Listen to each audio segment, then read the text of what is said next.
وخاتم النبيين ما كان محمد أبا أحد من رجالكم ولكن رسول الله وخاتم النبيين إن الله وملائكته يصلون على النبي يا أيها الذين آمنوا صلوا عليه وسلموا تسليما اللهم صل على سیدنا محمد وعلى آل سیدنا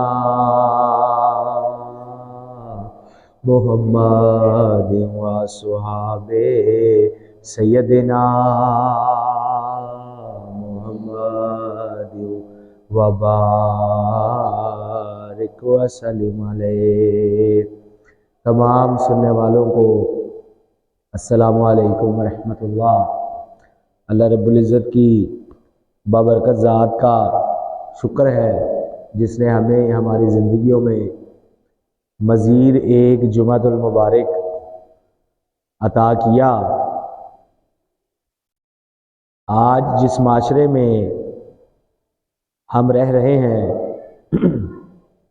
اس معاشرے میں ہر بندہ کسی نہ کسی کی تقلید لازمی کرتا ہے، کسی نہ کسی کو فالو لازمی کرتا ہے، چاہے کسی مذہبی رہنما کو کرے، کسی سیاسی رہنما کو کرے یا کسی سماجی رہنما کو کرے،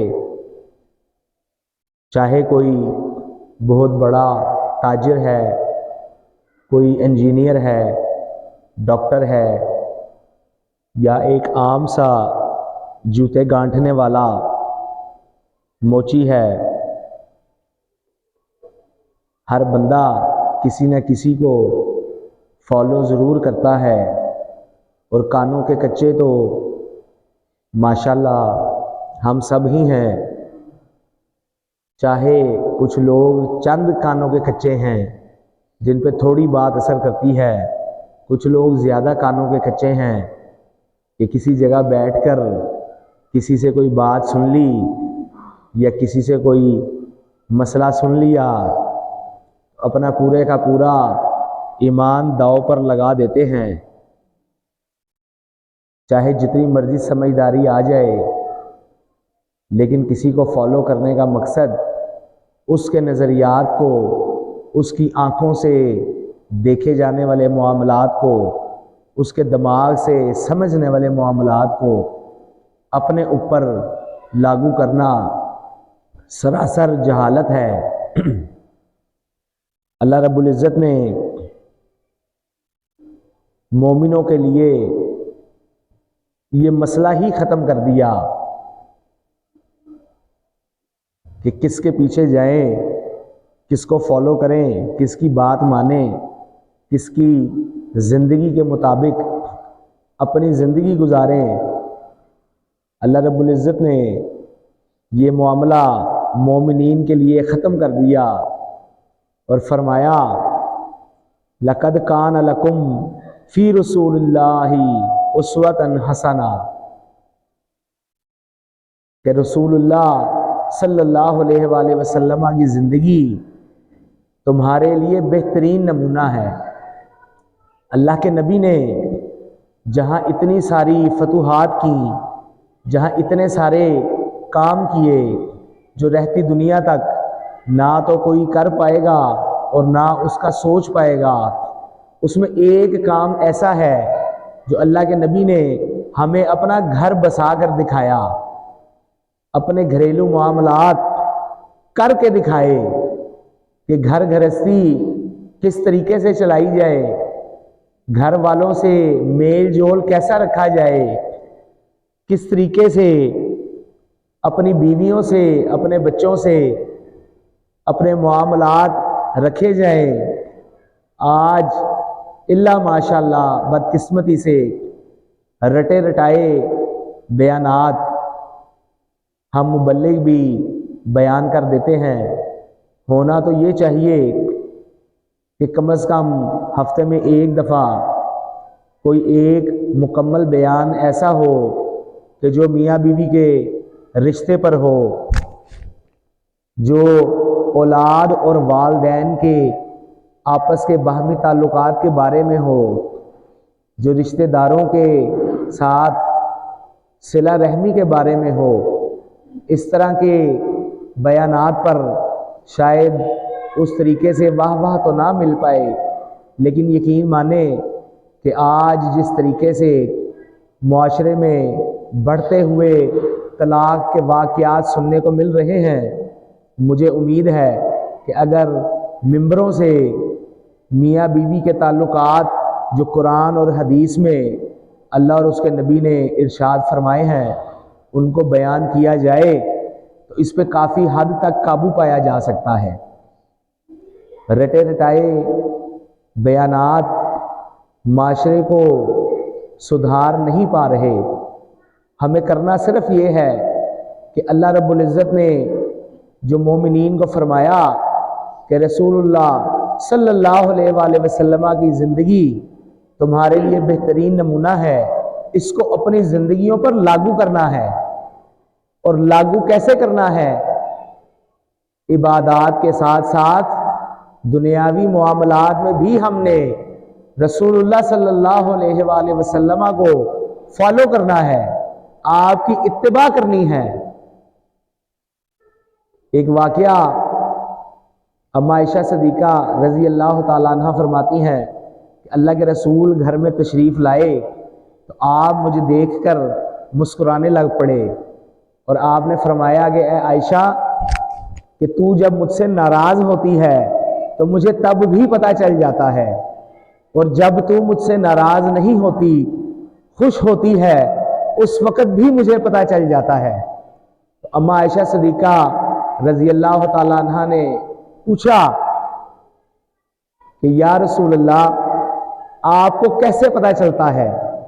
تو اللہ کے نبی نے فرمایا کہ تم کبھی کبھی قسم کھاتی ہو اللہ کی، تو جب تم مجھ سے راضی ہوتی ہو تو تم قسم کے الفاظ کیا کہتی ہو کہ مجھے محمد رسول اللہ کے خدا کی قسم، اور جب تم مجھ سے ناراض ہوتی ہو تو تم قسم کھاتی ہو مجھے ابراہیم خلیل اللہ کے خدا کی قسم۔ تو نبی پاک نے اپنی زندگی بہترین طریقے سے گزاری، بہترین طریقے سے اس طریقے پر چلنے کا اللہ رب العزت نے ہم مومنین کو حکم صادر فرمایا کہ کس طریقے سے آج آپ دیکھیں کہ کچھ لوگوں کے دلوں سے اللہ اولاد کی محبت چھین لیتا ہے، وہ اپنے بچے باہر نہیں لے کے آتے، اپنے بچوں کو وقت نہیں دیتے۔ اللہ کے نبی کی بارگاہ میں ایک بندہ حاضر ہوا اور اس نے دیکھا کہ نبی پاک صلی اللہ علیہ وآلہ وسلم بچوں کے ساتھ کھیل رہے ہیں، تو اس بندے نے آپ سرکار سے پوچھا کہ آپ ان بچوں کے ساتھ کھیل رہے ہیں؟ اللہ میں تو اپنے بچوں کے ساتھ کبھی نہیں کھیلتا۔ تو اللہ کے نبی نے اس سے پوچھا کیا تم اپنے بچوں کے ساتھ بھی نہیں کھیلتے؟ کیا تم انہیں بھی وقت نہیں دیتے؟ اس نے فرمایا نہیں۔ تو اللہ کے نبی نے فرمایا کہ اگر اللہ تمہارے دل سے محبت چھین لے، رحمت چھین لے، تو اس میں کیا کر سکتا ہوں؟ آج ہم لوگ دراصل باہر ہم سب کے معاملات بڑے زبردست ہیں، ہمارے اصل معاملات گھر میں خرابی کی طرف ہے کہ سارا دن آپ دیکھتے ہیں اکثر کہ باہر کسی بندے کی سواری کسی دوسرے بندے کی سواری سے ٹچ ہو جائے تو گالم گلوچ شروع ہو جاتی ہے، لڑائی جھگڑا شروع ہو جاتا ہے۔ اس کی وجہ کیا ہے کہ وہ بندہ اپنے گھر سے پریشان آیا ہے۔ تو ہمیں اس معاملے میں بھی رسول اللہ کی پیروی کرنی ہے، گھر جا کر اچھے اخلاق کا مظاہرہ کرنا ہے، اپنی بیوی کے ساتھ، اپنے بچوں کے ساتھ، اپنے ماں باپ کے ساتھ، اپنے بہن بھائی کے ساتھ اچھا برتاؤ کرنا ہے، اچھا معاملہ کرنا ہے۔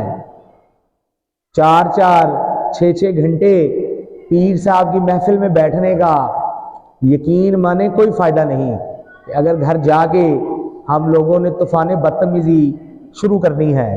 آج جس اولاد کو ہم بیٹھ کر اللہ کے نبی کا دین نہیں سمجھاتے، جس اولاد کو اپنے پاس بٹھا کر ہم پیار نہیں کرتے، اسے اپنی موجودگی کا احساس نہیں دلاتے، تو بڑے ہو کر وہی اولاد ہمارے ہاتھوں سے نکل جاتی ہے۔ ہمارے معاشرے میں دیکھیں، شرع سمجھانا بچے کو سب سے پہلے ماں باپ کا فرض ہے، اور آج اس چیز میں باپ شرم محسوس کرتا ہے کہ میں اپنے بچے کو دین کا مسئلہ سمجھاؤں، جبکہ کوئی فلم دیکھتے ہوئے، کوئی ڈرامہ دیکھتے ہوئے ہمیں شرم چھو کے نہیں گزرتی، تو اس چیز کو ہم نے خود درست کرنا ہے۔ اللہ رب العزت نے جو مومنین کو حکم صادر فرمایا، ہمیں اس پر عمل پیرا ہونا ہے۔ میاں بیوی ایک دوسرے کا لباس ہے قرآن کے مطابق۔ لیکن لباس اس سے زیادہ بدن کے قریب کوئی چیز نہیں۔ تو اللہ رب العزت نے قرآن مجید میں کیا فرمایا کہ میاں بیوی ایک دوسرے کا لباس ہے۔ یہاں میں ایک مزید آپ کو چیز بیان کر دوں کہ چند لوگ یہ سمجھتے ہیں کہ بیوی اپنے خامند کو غسل نہیں دے سکتی، یا خامند اپنی بیوی کو غسل نہیں دے سکتا۔ تو بیوی کو غسل دینے کا علماء کرام کے مطابق سب سے پہلا حق اس کے خامند کا ہے۔ دنیا کا پہلا رشتہ حضرت آدم علیہ السلام اور حضرت اماں حوا میاں بیوی کا رشتہ ہے۔ یہاں پر بدقسمتی سے ساری زندگی میاں بیوی لڑنے جھگڑنے میں گزار دیتے ہیں، اور بڑھاپے میں آ کر پھر ایک دوسرے کا سہارا بنتے ہیں۔ تو اس چیز کو، اپنے رشتوں کا تقدس، اپنے رشتوں کو ہم نے خود بچانا ہے۔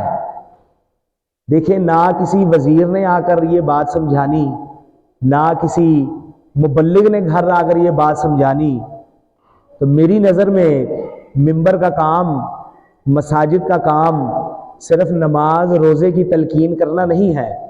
معاشرے میں ہونے والی ہر برائی، ہر زیادتی، ہر چیز کو سمجھانا ہے، بیان کرنا ہے۔ یہ بھی سنت نبوی ہے کہ اللہ کے نبی نے صحابہ کرام کو جتنی تعلیم دی، وہ زیادہ سے زیادہ تعلیم مسجد نبوی میں بیٹھ کر دی گئی۔ تمام مسائل مسجد نبوی میں بیٹھ کر ڈسکس کیے گئے۔ آج ہم نے مساجد کو صرف 5 وقت کے لیے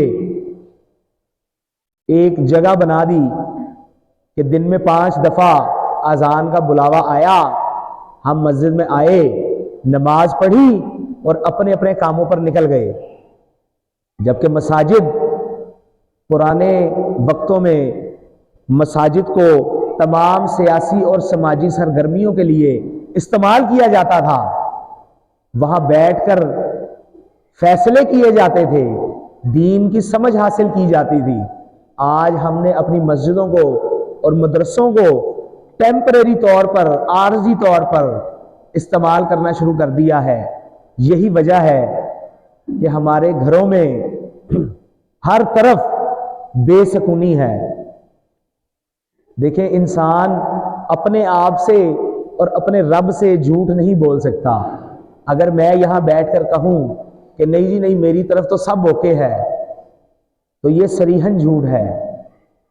دنیاوی معاملات میں اتنے برے طریقے سے امت مسلمہ جکڑی جا چکی ہے کہ ہمیں سمجھ ہی نہیں آتی کہ ہم شروع کہاں سے کریں اور اختتام کہاں پر کریں۔ تو اللہ کے نبی نے ہمیں اپنی ساری زندگی میں جو اعمال کر کر دکھائے، جس طریقے سے آپ نے سارا کام کر کر دکھایا۔ نبی پاک صلی اللہ علیہ وآلہ وسلم کی 4 بیٹیاں ہیں۔ اللہ تعالی ہم سب کو علم سیکھنے کی توفیق عطا فرمائے۔ نبی پاک کے شجرہ نسب کو آپ کی آل پاک کے نام اور اس کی تعداد سب کچھ یاد کرنے کی توفیق عطا فرمائے۔ 4 بیٹیاں نبی پاک صلی اللہ علیہ وآلہ وسلم کی، اور صحیح بخاری میں آپ کی سب سے بڑی بیٹی حضرت سیدہ زینب رضی اللہ تعالیٰ عنہ، آپ کی بیٹی حضرت سیدہ امامہ بنت زینب رضی اللہ تعالیٰ عنہ، صحیح بخاری کی حدیث ہے کہ اللہ کے نبی مسجد میں نماز پڑھنے تشریف لائے، نماز پڑھنے تشریف لائے تو آپ کی سب سے بڑی نواسی سیدہ امامہ بنت زینب آپ کی گود میں ہے، اور صحابہ کرام فرماتے ہیں کہ آپ جب قیام میں ہوتے تو وہ آپ کی گود میں ہوتی، جب آپ سجدے میں جاتے تو ان کو سائیڈ پہ کھڑا کر دیتے، جب قیام میں کھڑا ہوتے تو ان کو دوبارہ گود میں اٹھا لیتے۔ آج دیکھیں ہمیں کس طرف لگا دیا گیا کہ بچوں ساروں کو مسجد سے باہر نکال دو۔ سلطان صلاح الدین ایوبی کا قول ہے کہ جس دن پچھلی صفوں میں سے بچوں کے ہنسنے کی آوازیں آنا بند ہو جائیں تو اس دن اپنے دین پر انا للہ پڑھ لیں۔ میں ہوں، آپ ہیں، ہم لوگ بھی اس چھوٹی عمر سے گزر کر اوپر آئے ہیں۔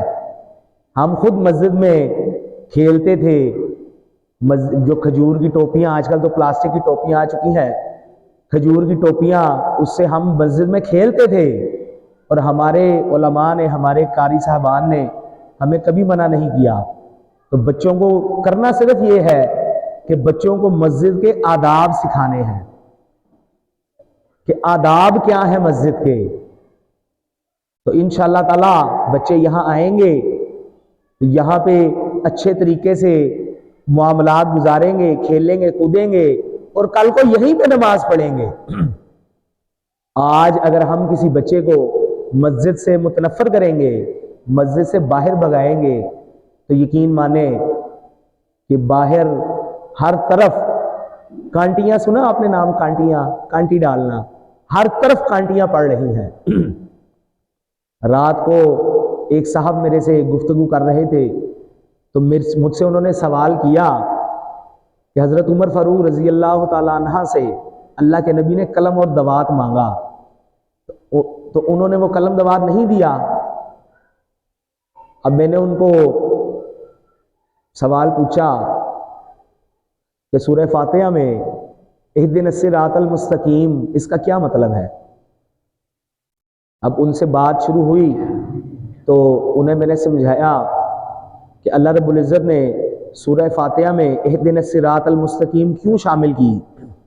جب ایک بندے نے کلمہ پڑھ لیا، ایمان لے آیا، تو پھر صراط مستقیم پر رہنے کی دعا ہر نماز میں اللہ نے کیوں عطا کی کہ کہیں ہم لوگ بھٹک نہ جائیں۔ ایک دیکھیں سیدھی لکیر جا رہی ہے جو صراط مستقیم کی لائن ہے، آپ ذرا سا اس لائن سے ادھر ہوئے یا ادھر ہوئے تو آپ اس لائن پر سے باہر ہو گئے، اور آج کل تو کانٹیاں ڈالی جا رہی ہیں۔ میں اپنے تمام سننے والوں کو، میرے ساتھ بات چیت کرنے والوں کو یہ مشورہ دیتا ہوں کہ اہل تشیع کے بیانات نہ تو آپ سنیں اور نہ اس پہ کوئی بحث کریں۔ آپ یقین مانیں آپ ایمان سے نکل جائیں گے۔ اس طرح کا طوفان بدتمیزی مچایا جاتا ہے کہ ایک عام انسان ایمان سے کس لمحے خارج ہو جاتا ہے اس کو پتہ ہی نہیں چلتا۔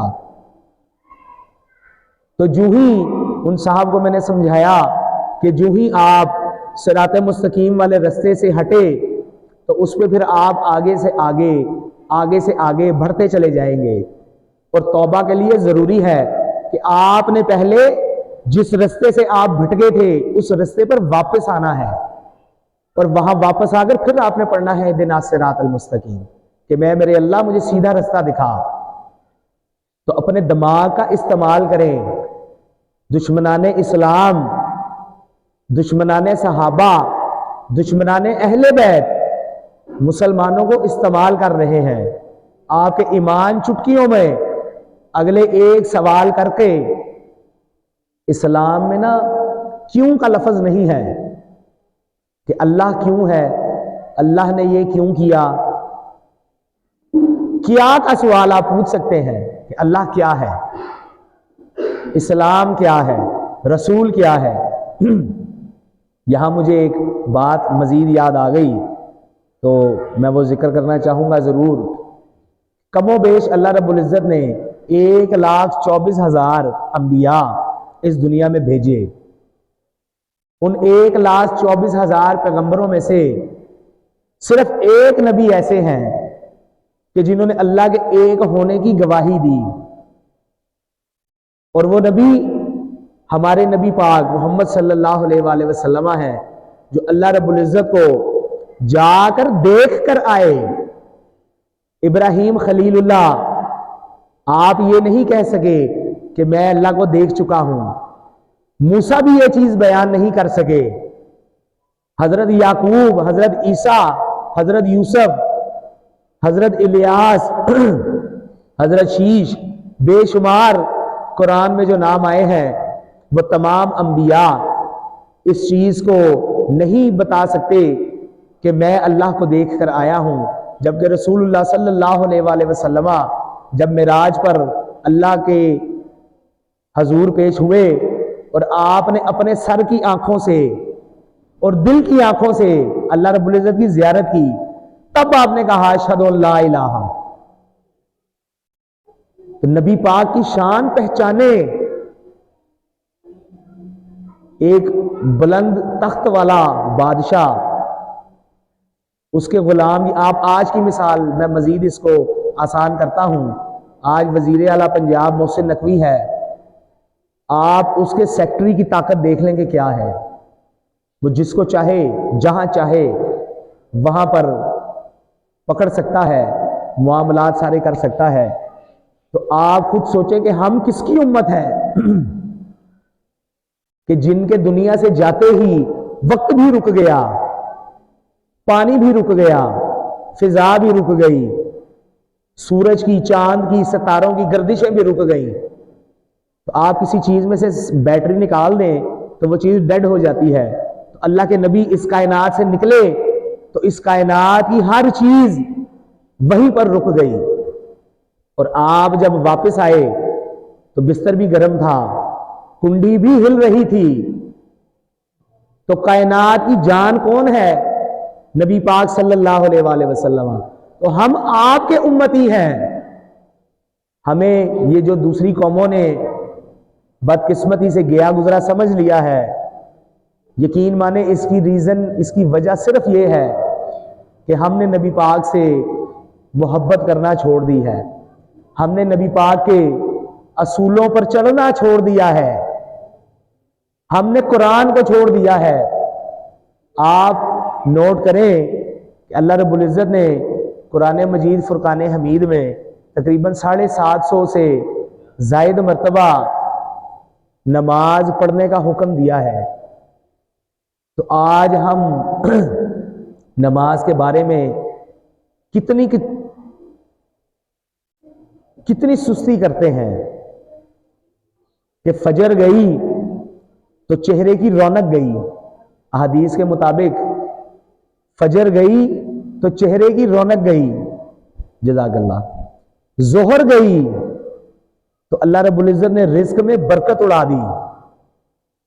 فجر گئی تو چہرے کی رونق گئی، ظہر گئی تو اللہ رب العزت نے چہرے کی رونق اڑا دی، عصر گئی تو انسان کی صحت میں تغیر و تبدیلی ہونا شروع ہو جائے گی، صحت میں سے برکت ختم ہو جائے گی۔ اور نماز مغرب، جس چیز کے آج ہم لوگ زیادہ شکار ہیں کہ نماز مغرب گئی تو اولاد نافرمان ہوگی، اس اولاد سے انسان کو نفع حاصل نہیں ہوگا۔ اور عشاء گئی تو نیند سے راحت ختم کر دی جائے گی۔